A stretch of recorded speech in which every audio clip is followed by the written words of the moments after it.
तो ये exclusive report आप देख रहे थे, जिसके मुताबिक पाकिस्तान की खुफिया एजेंसी भी इसमें पूरी तरह से शामिल है। ज़ेलेंस्की की फौज को अब अफगान लड़ाकों से मदद मिल रही है और वो उनके सबसे खतरनाक ऑपरेशन को अंजाम देने के लिए तैयार हैं। और इसलिए ये रिपोर्ट आप देखेंगे तो आपको यूक्रेन युद्ध की 10 ऐसी बातें पता चलेंगी जो ज़ेलेंस्की के चेहरे से एक नया नकाब उतार फेंकेंगी, क्योंकि अब ज़ेलेंस्की ने काबुली वाले किलर की मदद लेनी शुरू कर दी है, जिसके टारगेट पर पुतिन भी है और कादिरव की फौज भी।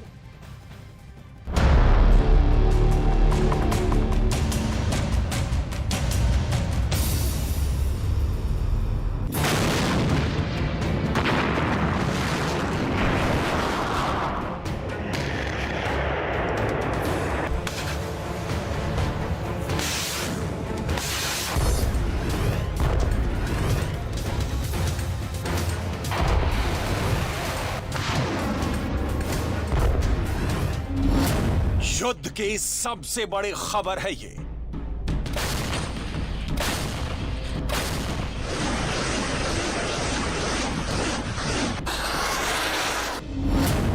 इस खबर में पुतिन के लिए ब्रेकिंग न्यूज है।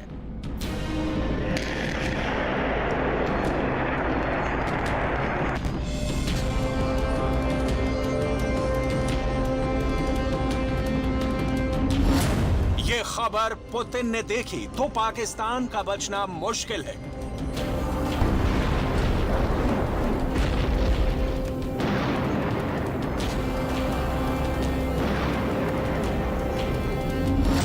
क्या ज़ेलेंस्की ने अफगानिस्तान से बुलाया सुसाइड बॉम्बर?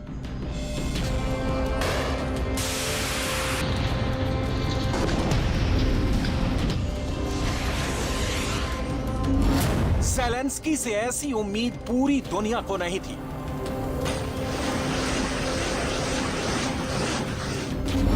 क्या जवाहिरी और ओसामा के शागिर्द अब ज़ेलेंस्की के लिए लड़ेंगे?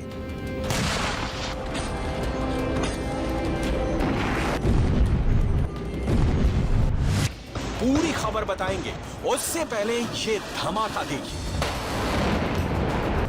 एक बार फिर गौर से देखिए। 8 अक्टूबर को क्राइमिया के पुल पर हुए इस धमाके ने मॉस्को तक सबकी नींद उड़ा दी थी। पुतिन के दिमाग में परमाणु बम वाला आइडिया आया, जिसका टारगेट यूक्रेन बनता। लेकिन इस धमाके को लेकर जो बातें सामने आई वो पूरी दुनिया को हिलाकर रख देंगी। एक ट्रक में विस्फोटक लाद कर ड्राइवर ट्रक समेत धमाका करता है।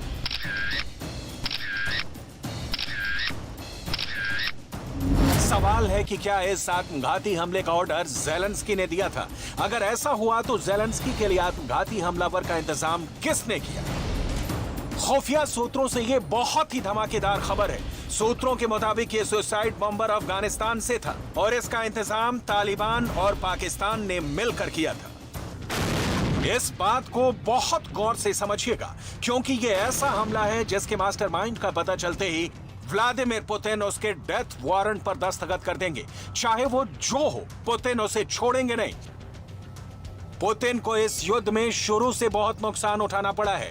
ये बात पुतिन के दुश्मनों को बहुत अच्छी तरह मालूम है कि अब पुतिन के रास्ते में जो आएगा वो मारा जाएगा। और जो बात खुफिया सूत्रों से पता चली है वो ये है कि ज़ेलेंस्की के लिए आत्मघाती हमलावर का इंतजाम पाकिस्तान ने अफगानिस्तान से किया।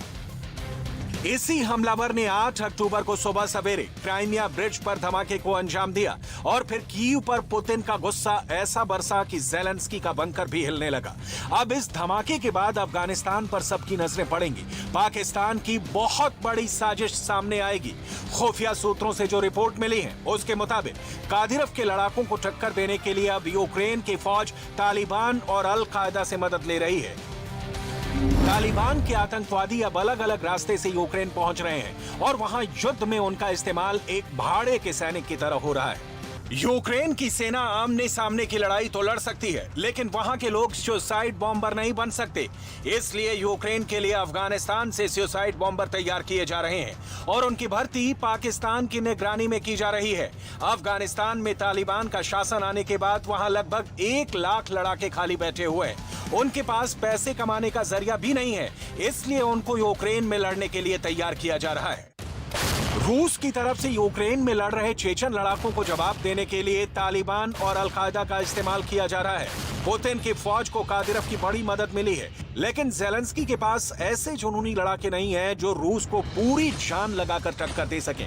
यही वजह है कि ज़ेलेंस्की की फौज ने तालिबान पर नजर गड़ाई और अब उसके लिए तालिबान वाली फौज तैयार है।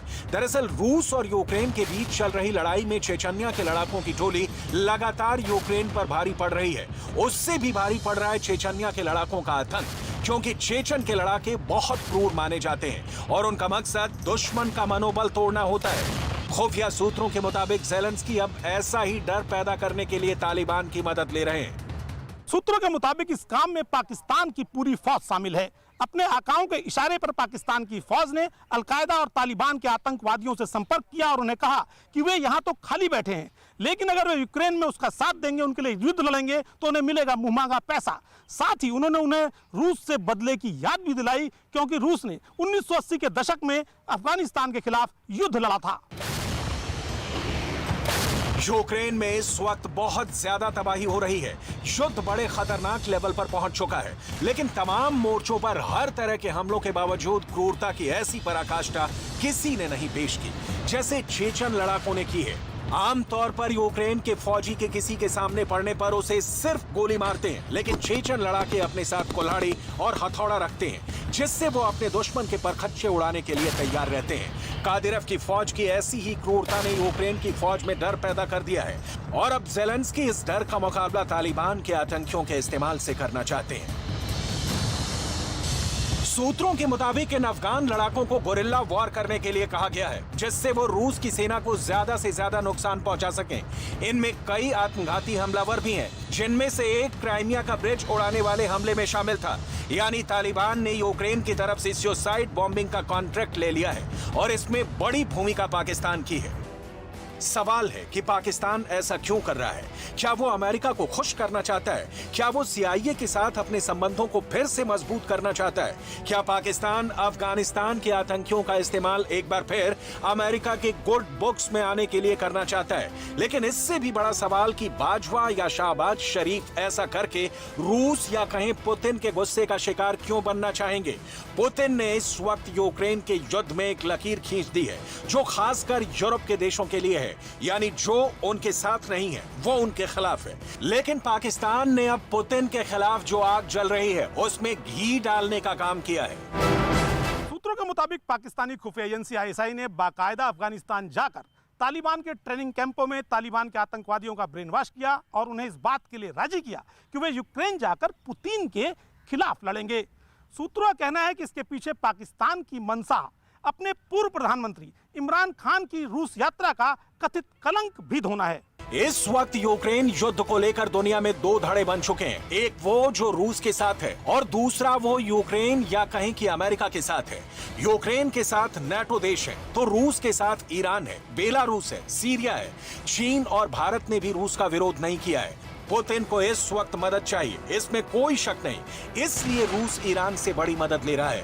पुतिन ने ईरान से ड्रोन भी लिए हैं और अब फतह 110 मिसाइल लेने पर कई रिपोर्ट्स आई हैं, लेकिन अभी कुछ पुख्ता नहीं है। लेकिन पुतिन को इस वक्त नए हथियार चाहिए, चाहे वो रूस की सेना के हों या फिर ईरान के क्यों न हो।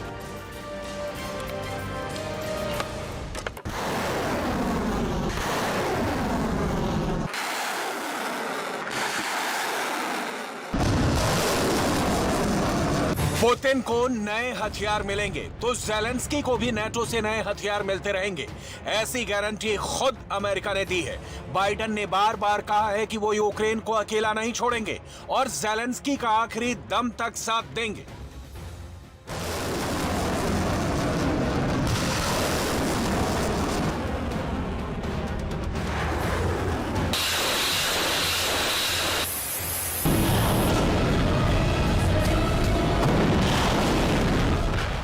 Yes, because if we support Ukraine, we're supporting all of Europe.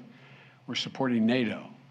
Do you think that Mr. Putin decides he's just going to deal with Ukraine and that's the end of it? No. I don't understand the threat that they're saying they may have to stop funding the Ukrainians in their war against this brutal dictator. Biden के इसी हथियार और fund वाली दरियादिली को देखकर Zelensky ने मांग लिए थे 3 लाख करोड़। लेकिन सवाल है कि ज़ेलेंस्की 3 लाख करोड़ कहां खर्च करेंगे? हथियार खरीदेंगे या किसी को रकम देंगे? सवाल है कि पैसों की बारिश क्यों चाहते हैं ज़ेलेंस्की? 3 लाख करोड़ का क्या करेंगे वोलोदिमीर ज़ेलेंस्की? इतना कैश ज़ेलेंस्की ने कभी देखा भी होगा? 3 लाख करोड़ से क्या ज़ेलेंस्की हथियार खरीदेंगे या कुछ और करेंगे? आखिर पुतिन को हराने के लिए ज़ेलेंस्की को क्यों चाहिए 3 लाख करोड़ रुपए? क्या ज़ेलेंस्की को मिला फंड खत्म हो चुका है? 8 महीने से जारी युद्ध में ज़ेलेंस्की का बजट क्या पूरी तरह बिगड़ चुका है? यह साफ है, यूक्रेन में हाई वेलोसिटी युद्ध के बीच ज़ेलेंस्की ने बड़ी डिमांड रख दी है। वो पश्चिमी देशों, पूरे यूरोप और नेटो से 3 लाख करोड़ की मांग कर रहे हैं। युद्ध लड़ने के लिए ज़ेलेंस्की ने अभी तक जो मांगा है वो मिला है। रूस से टक्कर लेने के लिए अमेरिका और नेटो ने ज़ेलेंस्की की हर ख्वाहिश पूरी की है।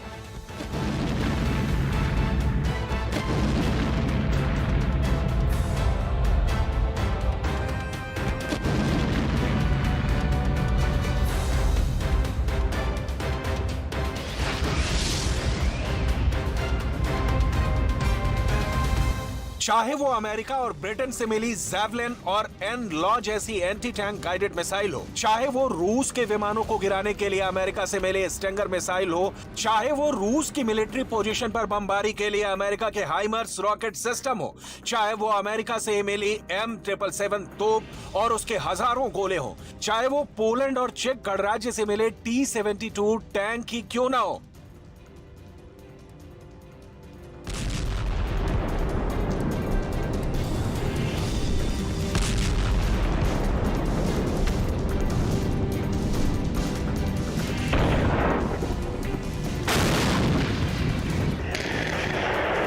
इस वक्त ज़ेलेंस्की का इरादा पूरी ताकत समेटने का है।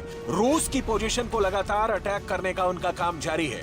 डॉनबास में उनकी फोर्स ने फाइट बैक वाली रणनीति पर तेजी से काम किया है और यही वजह है कि पुतिन को कुछ मोर्चों पर जबरदस्त झटका लगा है। इस वक्त युद्ध में रूस को हराने के लिए ज़ेलेंस्की को जो भी चाहिए वो उसे अपनी पहुंच में चाहते हैं। ऐसे में इस वक्त सबसे बड़ा सवाल है कि रूस की फौज पर लगातार गोले बरसाने, उसके हेलीकॉप्टर गिराने और रूस के ड्रोन को उड़ाने के बाद इस वक्त ज़ेलेंस्की का गोदाम कितना भरा है, कितना खाली है और 3 लाख करोड़ से वो क्या क्या करना चाहते हैं?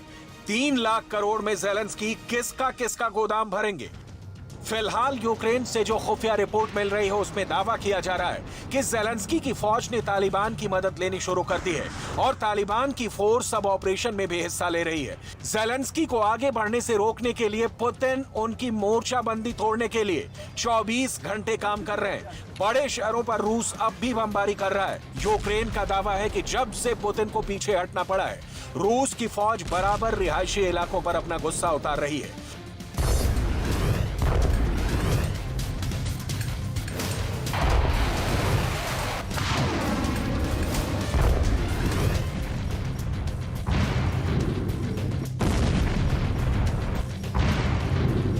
Наша розвідка, спеціальні служби, правоохоронні органи з'ясовують всі деталі щодо цих та інших російських ударів. Жоден російський терорист не зможе залишитись невідомим для правосуддя. Ми будемо знати.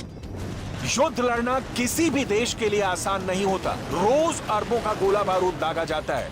फौज की मूवमेंट पर इतना पैसा खर्च होता है जिसका कोई हिसाब नहीं।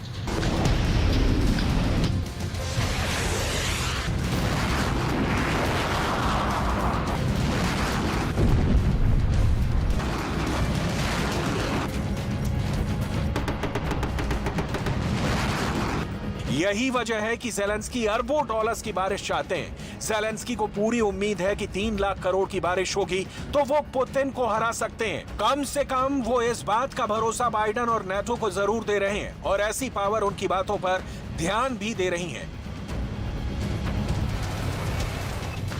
देखा जाए तो 8 महीने से जो युद्ध जारी है उसमें कई ऐसे हथियारों की यूक्रेन के हमलों में सबसे बड़ी भूमिका रही है। इन्हीं हथियारों की वजह से अब तक रूस की विशाल मिलिट्री पावर के आगे ज़ेलेंस्की ने पूरी तरह घुटने नहीं टेके हैं। वो डॉनबास बुरी तरह हार चुके हैं, लेकिन टक्कर बराबर दे रहे हैं। हालांकि अपनी राजधानी कीव को वो बचा लेंगे या नहीं, ये पूरी तरह अमेरिका और नेटो से मिलने वाली हथियार सप्लाई और युद्ध वाली फंडिंग पर निर्भर करेगा। लेकिन तालिबान की एंट्री ने इस युद्ध को और भी खतरनाक बना दिया है और देखना होगा कि पुतिन इसका क्या जवाब देते हैं, क्योंकि उनके पास इस वक्त अब भी इस युद्ध का सबसे खूंखार कमांडर है और वो है रमजान कादिरोव।